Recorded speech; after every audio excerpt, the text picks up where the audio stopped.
everybody, it's Romania Black, and we are on episode 6 of the Millionaire Detective Balance Unlimited, and yeah. The last episode was quite the jump from the domesticated bliss of episode 4 to into the frying pan, and there is stuff happening. There are some suspicious characters. I don't trust this old man Cho. I think the chief might be in on something. I don't know if Hoshino's involved or not.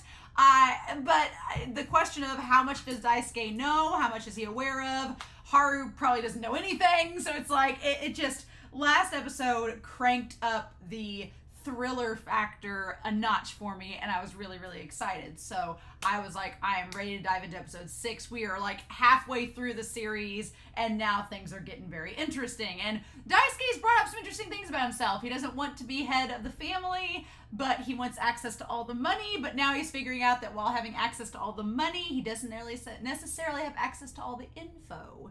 So that might become a point of contention. I don't know. Maybe Suzue will become head of the family, and Daisuke will just renounce everything to her. I don't know how that's gonna go, right? What the deal with that is. But with that being said, like, Suzue has some kind of secret. Wouldn't it be a twist if Suzue, like, she actually wanted to get Daisuke out of there, and that's why in the OP she's like in the lingerie but holding a knife. She's like planning Daisuke's demise, but she seems to like adore him. So I don't know if that would be like the biggest twist if she turns out to be the villain of the series, and then Daisuke's like, it was her all along, and he had suspicions from the start. I mean, that's a pretty bold jump. I don't know if we'll be doing that, but I would like it. It would not hurt my feelings if Suzue took over the family business and Daisuke could just become a cop and not have any necessarily ties to it. I don't know. I'm curious to see what this series does with that concept. I don't want to theorize too crazy, because then I might get disappointed if it doesn't get as elaborate, because we only have 11 episodes, if it doesn't get as elaborate as I would like. But we'll see, right? I do have some comments before we start, though. Merlin had comments for episodes 1 through 3 that they left just recently. The voice actor for the man that nearly gets hit by the car in episode 1 is actually, yes, Sutaka Suzue, who is the author of the series, which is the most badass thing for like the creator of the entire series in novel form from the 70s and 80s, is the voice actor for a character in the anime. That's so freaking cool. I love that. So now I want to like go back and rewatch the episode and like listen to him and be like, oh, there's the author. That's like a great cameo, right? When the author gets to be part of it. I love that. Episode 2 and 3, there is a subtitle error, and that affects kind of the comedy of one of the jokes. And the error is that Kato, he gets grumpy with Daisuke when he's called Inspector Kato, because the subtitle should have said Assistant Inspector Kato instead of Inspector. Like, kind of putting Kato down for being, like, not the leader, but, like, the subordinate of the leader. I love that. It kind of gave me, like, Dwight Schrute Office flashbacks, where it's like, oh, you're the assistant to the assistant manager. You're the assistant manager. I thought that was really funny. I liked that a lot. And then apparently this keeps on in episode 3 as well. So I'll be curious to know from Merlin if that subtitle change is something that goes throughout the series, or if at some point Daisuke drops the assistant and just says Inspector Kato. I'll have to keep my ears open for that as well. But I love the idea that even though Kato is older and taller, Daisuke likes to flaunt his rank to him. That's just something really funny. K.A. pointed out that Kanbei's butler, the voice actor, plays Yakov from Yuri on Ice, which of course, but also Kettle from Vinland Saga. And I was like, wow, Kettle and Yakov sharing a voice actor makes sense now. They kind of do sound a little bit similar if you listen to them. Ashley Roy said in the Japanese drama for this series, Daisuke is a woman. And I was like, well, you know what? If they're going to be against same-sex shipping, then I guess that's just going to ship or fuel me to pieces if you made Daisuke a woman in the Japanese drama. What are you trying to say, show? It's okay for there to be shipping elements in that case? I think that's a really interesting note, though, to make her a woman in that adaptation. And then Kaylin V. I didn't realize this because the series came out and it says March 2022, but apparently there was a delay in there was a gap between episodes 2 and 3 because of COVID. There was a gap between the 2 episodes coming out. And so, which is interesting because episodes 1 and 2 kind of go together, and then episode 3 and 4 kind of start the shipping. So Kaylin B was talking about how the fandom, as soon as episode 3 came out, were like, what happened in Hong Kong? Like, what happened in Hong Kong. And apparently I'm really, really excited because they had promotional material when episode 3 came out. They had promotional material showing Daisuke and Haru in like, they call them cheongshams. I think that's right, but it's like traditional Chinese garb that you would see in Hong Kong, and also had matching suits with flowers, which kind of felt like wedding suits for the fandom. But apparently there is an audio drama for this series that talks about what happened in Hong Kong. I'm freaking excited because I was like, that was the one thing with episode 3. As much as I loved episode 3, I was like, you mean we're going to skip over everything that happened in Hong Kong with those two? What? But it's an audio drama. So I'm like, yes. So my plan is hopefully to be able, if there's an English translation out there, hopefully I can watch the English translation of the audio drama once the series is over before we do the live stream. That's my hope, but I'm really excited about that. And apparently the fandom calls the Hesh computer Hirosuke AI or Hosuke AI. I like that. I might call it Hirosuke AI because that's a lot easier to say than trying to pronounce the acronym. And also, they also said that maybe Haru transferred to the Modern Crimes Division because I liked this idea Caitlin V brought up that Haru did not want to use a gun, but also he didn't want to be pressured to use a gun. Because, like, the chief in episode 3, like, automatically is like, use this gun. And Haru's like, did you not see the PTSD that got? But okay. And I liked Caitlin V pointing out that a big possibility of Haru going to Modern Crimes is that, one, the cases they handle are very unlikely to use a gun or need to, except in this series. But also that there's nobody there to really pressure Haru. So Haru can get away with not using it and nobody says anything. I like that. I think that ties a lot to his character and makes a lot of sense. So I thought that was really good. So thank you all for pointing that out. I appreciate it. But I'm really excited. If my dogs can be quiet and be good, I'm really excited to see what all ends up happening in episode 6. I'm pretty darn excited. I'm not gonna lie, but we're not gonna waste any more time, y'all. I cannot wait to see what happens now that we're like in the midst of this case. I'm like, okay, show, you've got my attention. There are mysteries, there are things afoot. What is Sherlock and Watson gonna do? But we're gonna find out, right?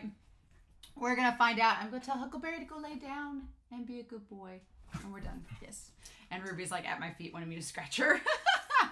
So we are going to start the Millionaire Detective Balance Unlimited episode 6.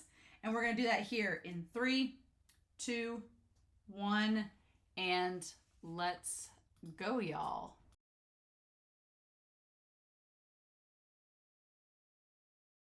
Huh.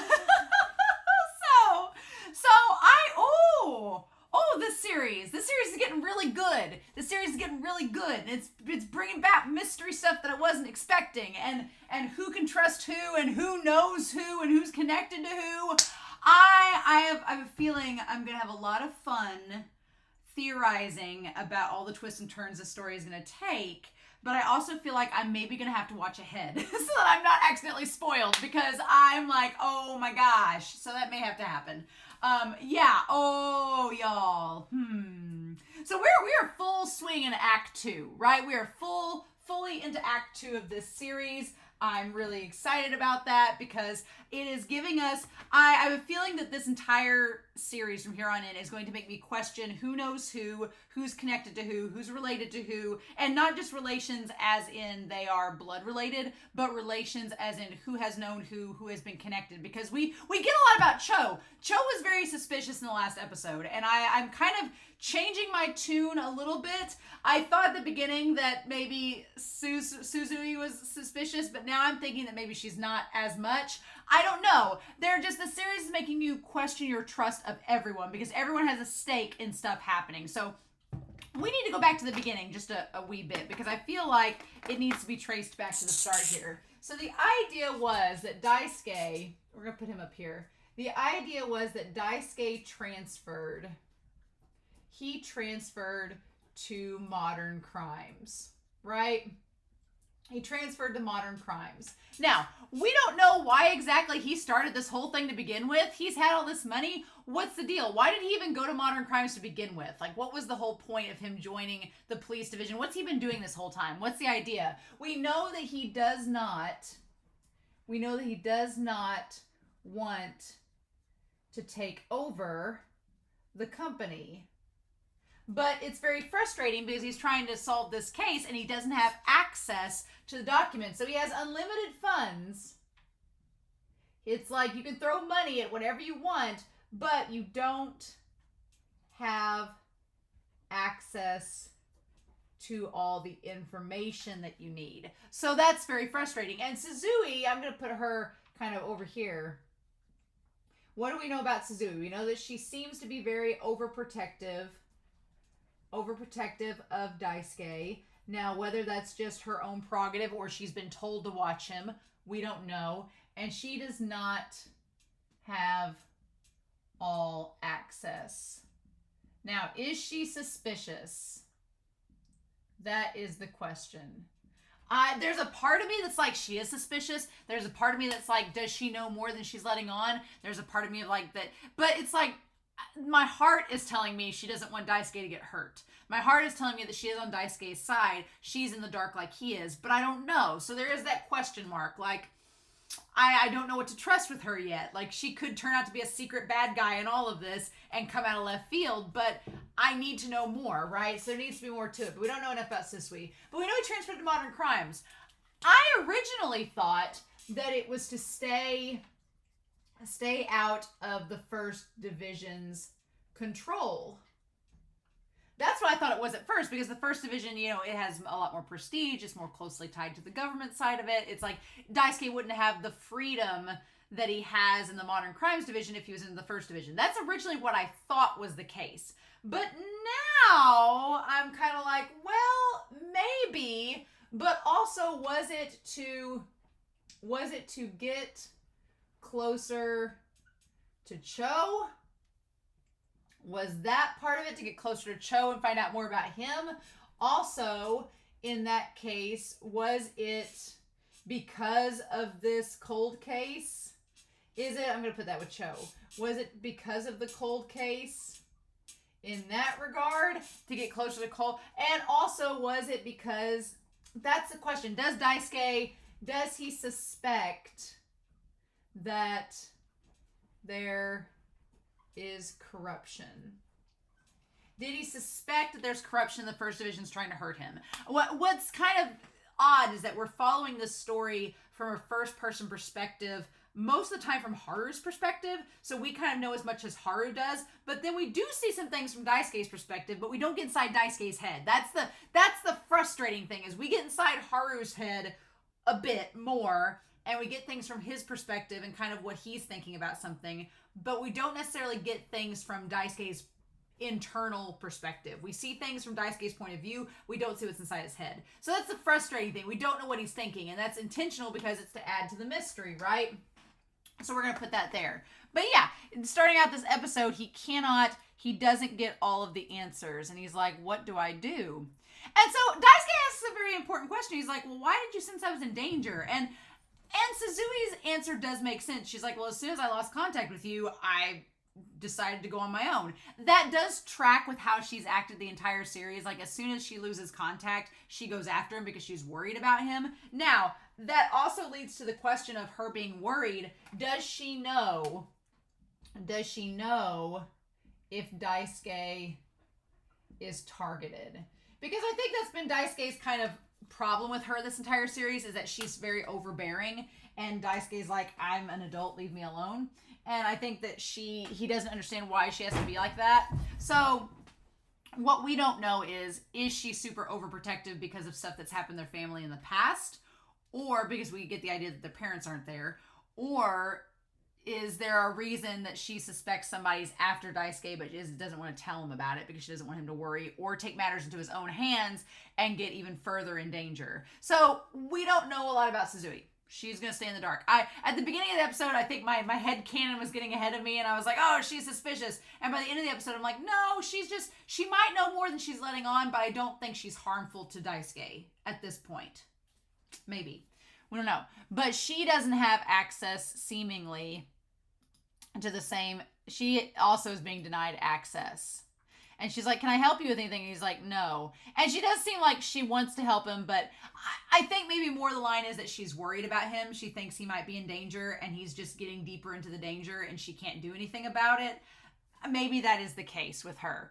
That's something we need to watch for, right? Okay, so we have Haru. This whole thing with the first division, I'm like, it's so, they're trying to keep Haru away from the case. I think because they know that Haru is an asset to Daisuke. So we need to put Haru Kato up here. So the first division is trying to keep Kato from the case with the president. My theory is the first division knows that Haru is a good cop and he has the potential to blow something wide open, and they know that Haru has this sense of justice that you can't pay off Haru. Haru's whole character prerogative is that he hates people being sold out for money. He hates money being used in justice. So the first division knows that Haru is not somebody that can be bought off like other cops, like other individuals. Haru's sense of justice is, no, he's going to go to the source and tell them. And so they're like, we just need to keep Haru away from this as far as possible. And I do genuinely think that the chief likes Haru. I think the chief likes Haru. I think Hoshino is kind of oblivious to what's going on. He's just doing what he's told. But I think the chief does, I think Takai does like Haru, and that's why he's keeping him as far away from it as possible, because he doesn't want Haru to get in too deep, because then the chief's going to be like, you're in too deep. I love you, Haru, but I got to get rid of you now because you know too much. I think that that's it. I think that Takai, the chief, I think the chief is possibly corrupt and wants to keep Haru safe. And by doing that, it means he wants to keep him away from the crime scene. Like, don't be coming here. You won't have to deal anything. I do love that Psyche, she like gives him the gummies that are like from the special good luck gummies. And they obviously taste terrible because he makes such a face. And he's like, we did something the first division even they couldn't do. And they're all so proud, and then they immediately throw him under the bus. They're like, we don't want to get in trouble. Nope. And so I like that immediately they're like, this may end with something that's not just a simple pay cut. You may lose your jobs. And as soon as they mention that a prospect of them losing their jobs, the one guy is like, he's like, we were taking a break when, as Inspector Kato instructed. And she's like, yes. And Kato's like, wait, what? Why? Why are you throwing me under the bus? And Kanbei's like, I tried to stop him, but I was ordered by Inspector Kato with me, so I had no choice. And I love that Haru's like, you bastards. I hate all of you. But Haru, like, takes the blame, right? But he's just like, I hate every single one of you. How dare you? He's like, I did say that, but... And they're like, please refrain from arbitrary comments, Inspector Kato. And he's like, it's true we allowed the suspect to die, but we did save the president's life. Honestly, though, I think that either way, I mean, what were they going to do? The first division wasn't going to catch the suspect. They weren't. He was either going to get away or he was going to kill himself. I think it was going to, he was not going to let himself get turned in either way. I don't think so. Which means that, and we're going to have to get another color on here, which means with this case, it is top secret and it is dangerous. It is dangerous enough that people are willing to kill themselves before letting any information out, or kill others before letting any information out. Like, that much is clear. And so they give Psyche the credit, being like, well, she's actually the one that blew the case wide open. She talked to the janitor, right? And she's like, I did. That was me. He's like, you have nothing to do with that. I love that she's just like, I did something good. And Haru's like, so I wasn't really, but I mean, I think that is kind of unfair because they are basically implying that Haru had nothing to do with saving the president's life. I'm like, he literally pulled the door open and then helped Kanbei shut the door back and saved everybody. So I think they give Haru a very unfair shake in all this. And Haru's like, aren't you going to say anything? And Kanbei's like, I was off duty. I wasn't involved in the mission. But here's the thing. That does seem very cold in the moment. But here's the thing, too. Daisuke, he is trying to keep Haru safe as well. Right? He is trying to fly under the radar. Daisuke does not want to seem like he is involved with the case any more than he already is, because he's investigating, and he's like, look, I'm investigating. I don't want it to be obvious that I'm, involved with this case still. So he tries to pass it off, like the rich guy being like, oh, I was off duty that day. This has nothing to do with me. When really he's very deep in investigating the case. And he's trying to keep Haru out of it because he doesn't want Haru to get in trouble as well. He knows how much this job means to Haru, so he doesn't want him to lose it by getting too involved. So he's trying to be like, Haru, I'm trying to keep you safe and all this. And Haru's a baka and doesn't get it. So I'm like, damn it, Haru, come on now. And Haru's like, well, damn it. And they're like, punishment will be relayed at a later time. Of course it will be. Of course it'll be relayed at a later time. And Haru's just pissed off there, back there waiting. Now, whatever Daisuke is doing with the glasses and the hand movements is still not quite sure. He's trying to figure something out, right? So we got these hand gestures. We have the glasses and hand gestures. I'm like, is it something to do with like VR? Is he manipulating something with VR? I don't know. It's curious. He sits right in front of Cho. So there's something there too, right? There's something with Cho. We're going to write him up on here too. And like he's like, I'm heading out for a bit. Okay. And that's when Haru's on the phone. Now the boss looks at Cho uneasily. Okay, I think, I'm going to put this up here. I think that the director of modern crimes and I think the chief of the 1st Division are working together and are possibly corrupt. I think so. Because the director of modern crimes, he keeps wanting Cho kept out of the case.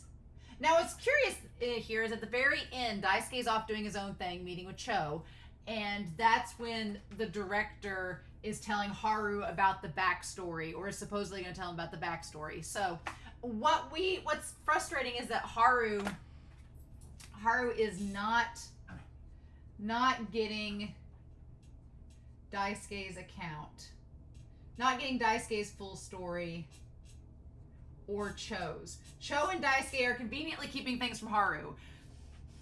It's just giving me all the Moriarty buddy daddy vibes. I'm like, dang it, no! And Haru is only getting stuff from the boss, which could come back. I mean, great pretender vibes too, which could come back to help Daisuke and them in the end. But I'm gonna put Cho over here. I'm gonna put Cho down here. Okay. But yeah, the boss clearly is wanting to keep Cho away from the situation. And now it makes sense, right? Last episode, I was thinking that made Cho suspicious because the boss was like, Cho, just stay back, don't come to work today. I thought that was making Cho in cahoots with the modern crimes director and that they were both in on it. But no, Cho's working freelance. He was actually off that day. He actually took off that day and was doing it. It was suspicious because he was actually undercover and trying to seem like he was nonchalant, but he's not working with him. He is basically doing stuff freelance. He also seems like this weird combination between Haru and Daisuke, which is interesting. There's a part of him that reminds me a lot of Haru and how he wants to get stuff done, but then there's another part of him that reminds me of Daisuke too. So he's kind of this interesting mixture of the two. And then Haru's like, there's a fight in the subway, and he gets sent to go work on it. And he's like, Kanbei, let's go. And Kanbei, meanwhile, is like, I'm busy doing something. But we don't know what. Haru just lets him go. And that's when Cho... And so we find out that the stuff... I thought it was Cho trying to cover up the connection between the Kanbei group and the weapon that was used. But no, he was trying to investigate it and get a copy of it. Cho's doing all this freelance work, right? And so we find out that the Mizuo company, so the Mizuo company that made the parts for the bomb is tied to the Kanbei group, but the Kanbei group is also tied to the president, Alvarez, and the dam. So it seems like the Kanbei group is this middleman between the two companies that are maybe at war with one another. And so maybe the idea is to take out the Kanbei group so that middleman is taken care of. Or either that, or they're setting up for the Kanbei group to get framed for trying to take out the other group and start like a inner war between the two companies. Mm-hmm. I mean, there's probably money involved, and there's probably a lot of fraud and corruption. I'm sure it's going to benefit somebody. It looks like it might benefit the police, so I don't know. He's like, and this device, they talk about this communication, this military. There's also these grapes, like these sea grapes. They think it's like a military grade surveillance and jamming. Something that could be potentially dangerous if in the wrong hands. And that's why they're investigating it. It's fascinating, right? And so that's when Cho runs into Kanbei. And so he's like, do you want something? And he says, there's something I want to ask you. And he's like, me too, but now isn't the time. And he just goes off. My question is why, part of me wondered if Cho was related to Kanbei, but I don't think that's the case. I think maybe he feels like he's connected to the Kanbei murder case we see at the end there. So he says he wants to talk to Daisuke later. He says he wants to talk later, but then he meets with Haru. And I'm like, you mean you didn't want to talk to Daisuke and get answers, but you want to talk to Haru first? What the fudge is going on, Cho? What are you setting up? Because he meets with him and he asks about Daisuke, saying first he says the higher-ups are in a hurry to draw curtains on this case. Now, Cho and them are running Haru is in a very precarious situation now too, because you have, on the one hand, Cho is getting Haru involved in the case. He was told to stay out of. And then you have the First Division and the chief that are asking him to monitor Daisuke, because they want something to pin on Daisuke so they can stop him from researching any further. What's sad about this is that Cho is using Haru, essentially, in a way in this case, and getting him involved in something that I'm sure Cho knows that Haru's not supposed to be involved in. And then the First Division is involving Haru in investigating Daisuke, who they think is tied to this case, which is going to get Haru in trouble anyway. These individuals have no care for Haru and what ends up becoming of him when the case is over. But then you have Daisuke, and while Daisuke's actions seem really cold, he is keeping Haru out of fire. While it seems like Daisuke is being really cold and he's like, I'm trying not to involve you in this case, and it seems like he's being like giving Haru the cold shoulder, the reality is when he says in the stairwell, he's like, they told you to stay out of the case. Daisuke is like, I'm trying to keep you safe. Let me handle this. I'm not going to get in trouble like you will. He's like, I don't want you to lose your job that you clearly care about over something that involves me and not you. So I'm not mad at Daisuke for leaving Haru out because he's just trying to keep him safe. But Haru, I'm mad at Cho and the First Division for involving him in something they know is going to get him in trouble, right? And they're just using him at this point. The jamming device and toxic gas that we seized was from these companies. And he's like, the company makes cartridges for that device, Mizuho Future Technologies. And I like that he's like rolling the dice. I feel like Cho is a gambler. Cho is willing to take risks. That's kind of what's interesting about his character. He likes to take risks. And he's been a cop for 35 years. So he's like, I'm used to it by now. He's like, and he made the comment that sometimes you have to play dirty. That makes me a little wary of Cho, because if Cho's like, sometimes you gotta play dirty, sometimes you gotta crack a few eggs to make an omelet. I'm like, ugh. I worry that Cho, with the dice, is not afraid to sacrifice people to get what he wants. And he seems kind of obsessed with this cold case that is tied to all of this. So I worry about Haru. I think Cho is just using Haru. And I worry about him because I don't think Cho would have any problem with throwing Haru under the bus if it meant he got his case solved. Right? Because he says here that about the company has something to do with a cold case I investigated in the past. And he's like, a cold case? And he's like, I'm sure I'll talk about it in due time. Or the director will talk about it for you, right? One of those two things. He's like, before I retire, I don't want to have any regrets. So I'm like, okay, so hashtag Cho, our friend Cho here is hashtag no regrets. And we're going to bring up the cold case, which is, I looked at the thing, Sayuri Kambe murder. Is Sayuri Daisuke's mom? Is it a sister? Is it, we don't know. Like, but clearly Cho has a connection to it. And I wonder if that's why Daisuke went to Modern Crimes, because he knew Cho had a connection to it. We don't know.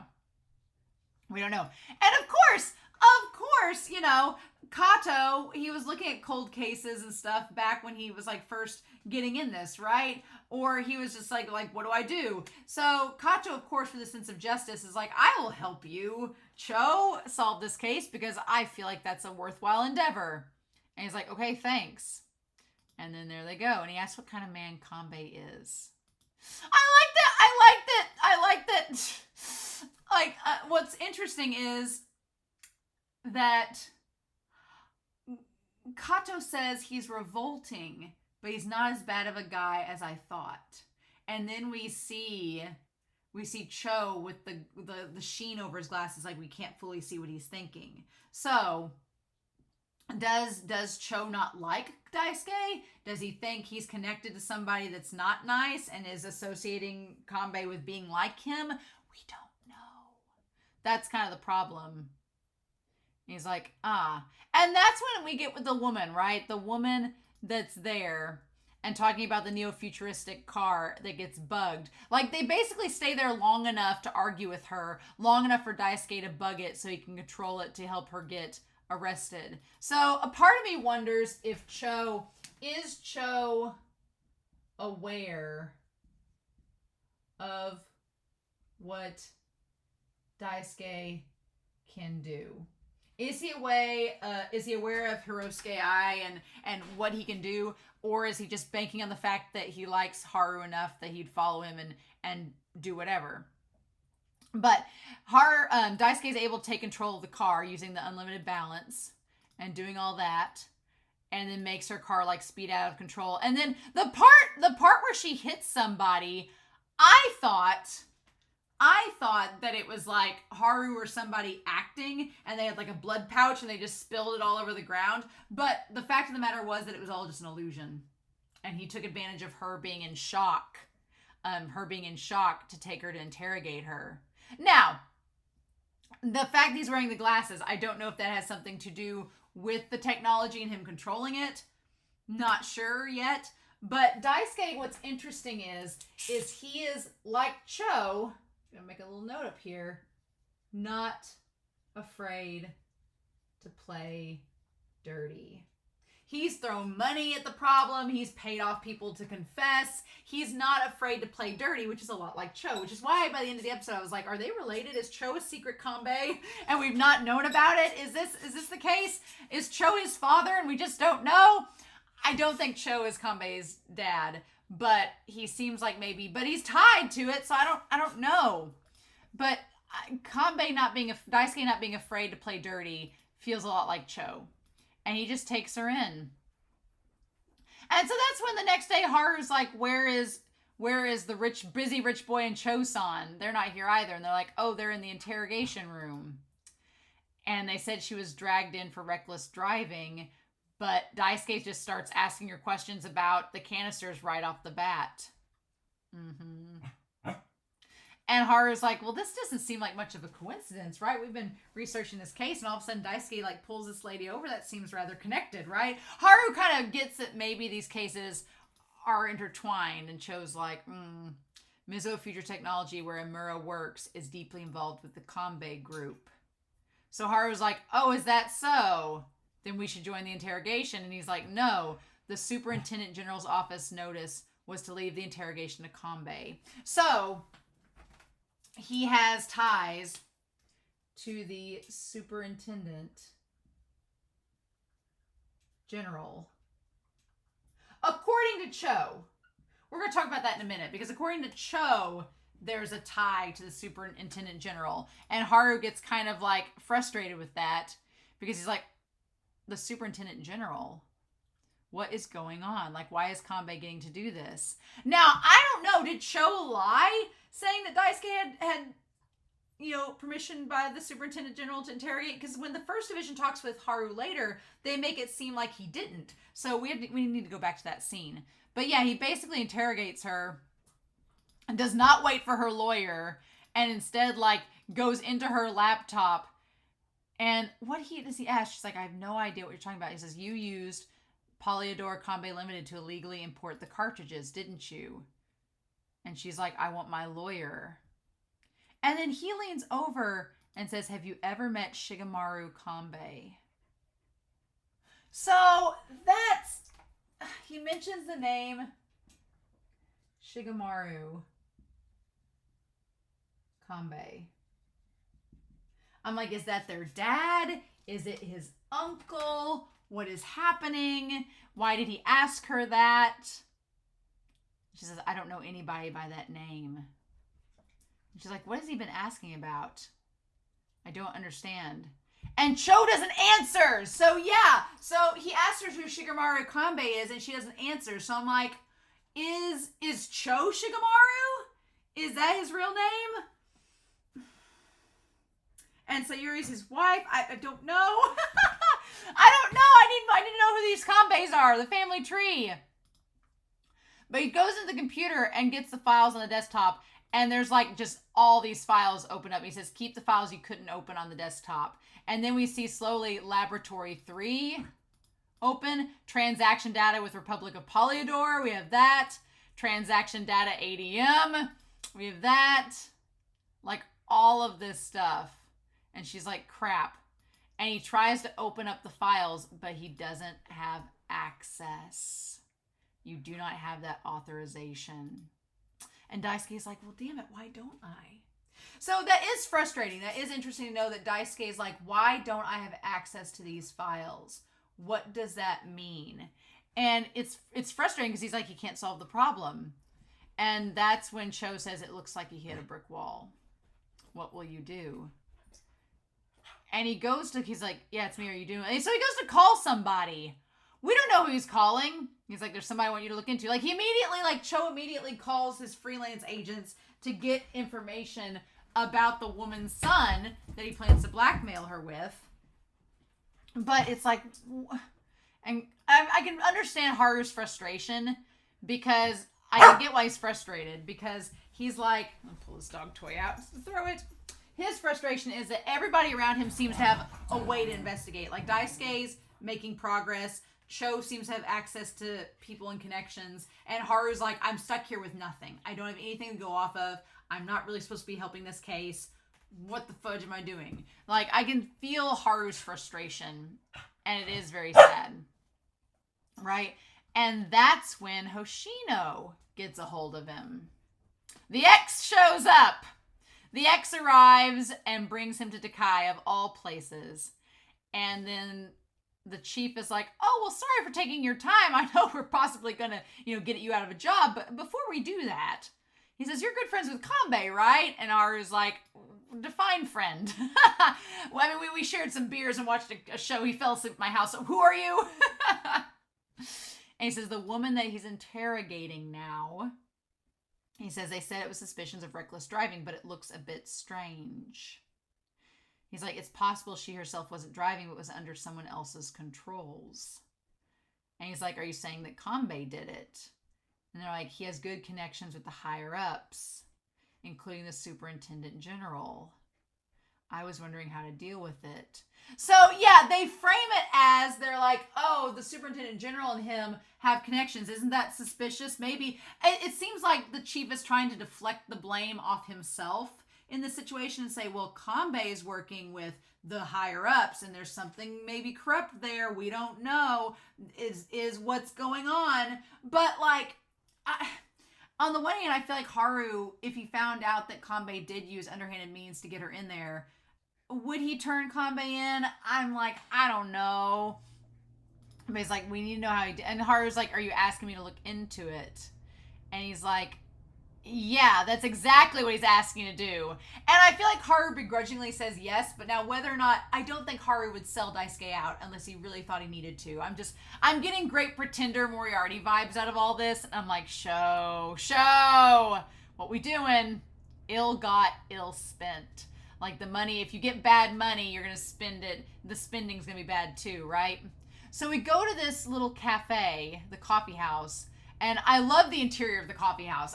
One thing I really like about this episode is the interiors and everything. Like, there's such an atmosphere to this point. And I love the way it's kind of shot where you see Cho and the guy in the back corner. It's very claustrophobic. And he's like, how's your nephew doing? And they like exchange the information. It felt very espionage spy film. I was all here for it. Thanks to you, he got a respectable job. So Cho has a good rep with others. Okay. Has the good rep. And he's able to get the information that he needs. And that's when they give him the goods on her son. And he seems like the parents were in big corporations and legislation, so criminal charges were dropped. And that's what he was looking for. And I like that he has like the Gendo, you can't see through the shades to know exactly what he's thinking. So then, of course, we have, I'm already seeing it coming, right? This is just setting up the biggest lovers quarrel ever. And I'm like, Sho, you're going to do this, aren't you? You're going to do this. Because Daisuke is trying to protect Haru from getting involved because he knows he has a risk of losing his job if he is. So he's trying to keep Haru out of it, so Haru's kept safe. Meanwhile, the higher-ups, that are probably the corrupt ones, are trying to convince Haru that Daisuke is doing something underhanded and leaving him out. So he's going to question. There's going to be this big misunderstanding. And then Haru's going to try to turn Daisuke in. And Daisuke's been like, I've been doing all this to protect you. And then Haru's going to be like, shocked Pikachu face. Like, what? And we're going to be like, yes, Haru, damn it. So I see it coming. I see the writing on the wall. I'm like, Sho, don't you give us this angsty third act nonsense. He says, why did you pull in Imura? And he says, for reckless driving. He says, what are you after? I have reasons. If you have a reason for doing this, and tell me. And he says, I don't like how you do things, but on the one point that you catch criminals, I have faith in you. Haru's like, look, I have faith you're going to catch the criminals, but I don't like how you do things. Can't you talk to me? And Daisuke, he's very straightforward. He says, don't stick your nose in it. That's what they ordered you to do in the inquiry. He's like, depending on the situation, they might have you turn in your badge. He's like, I don't want you to... And I'm like, Haru, he's trying to keep you safe because he knows how much you love that. And Haru's like, I just want answers. He's like, can't we do something about it? And so, again, like, Cho's like, he tells the director of modern crimes, is there anything we can do about it? And the modern crimes guy is like, there's literally nothing we can do. Like, he's like, don't ask me. He's like, you're going to get a lot of retirement money really soon, okay? And I love that Cho gets mad about it because he's like, you're going to retire soon, so just stay out of things. Like, retire with your money and go complacently, right? And he's like, that's not what this is about. Have you already forgotten? He's like, you've done enough already. He's like, I'm never going to give up. And that's when Haru comes in. So Cho is determined. He is determined to out the Mizuo group because they're connected to this cold case. We just don't know what it is yet, but I have a feeling we're going to find out about it soon, right? He's like, okay, what's wrong? And Nesu says, please, Cho-san, do not overdo it, okay? And then he has the cigarettes. Yeah, the cigarettes we see in the locker later. And he's like, I guess this wasn't the place. He says, they tell me to stop poking my nose in dangerous situations and retire safe and sound. It's unnecessary patronizing. And Haru's like, I don't know what Kanbei's thinking. And then he's like, it doesn't seem like he's trying to expose, it doesn't seem like he's simply trying to expose Mizuo Future's evil deeds. So yeah, Haru is struggling, being like, it seems like there's more than just exposing Mizuo. But he doesn't know what there is to it, right? It doesn't seem like that's all there is. And he's like, I wish I knew what he was doing. And then we cut over to Cho. And he's like, something that shouldn't have been brought into Japan was brought in, and Amuro knows something about it. And exposing that, and he says, exposing that is justice. Am I wrong? But we can't even interrogate. Like Cho seems like maybe he's on the same wavelength as Daisuke in a way, knowing that exposure is justice. Like, we have to let the truth be known, which gives me a very Death Note vibe too. Like, the idea, it reminds me of L in Death Note, where it's the idea of like, we're just here to expose the truth. Like, we need to let that truth be, we don't need to keep it in the shadows. It needs to be brought to light. Like, I like that. And Haru's just Haru's frustrated that they can't even interrogate. Meanwhile, he's like, well, we can't even interrogate. And Cho's like, well, yes, we can. He's like, we absolutely can. I've got information that would let us. And so they take her to the other room, and Kanbei is like, follow Kato with the little nano thing. And he asks Suzue if she recognizes her, Imura. And Suzue's like, no. And he's like, try asking the system about her, and it won't give her any access. I cannot answer that. You do not have the authorization. Now, there is a car in, it says garage 1D ID, it says there's 97%. There's something with the car in the vehicle. I want to go back to that. I want to go back down to the beginning of that. What was that thing with the car? Okay.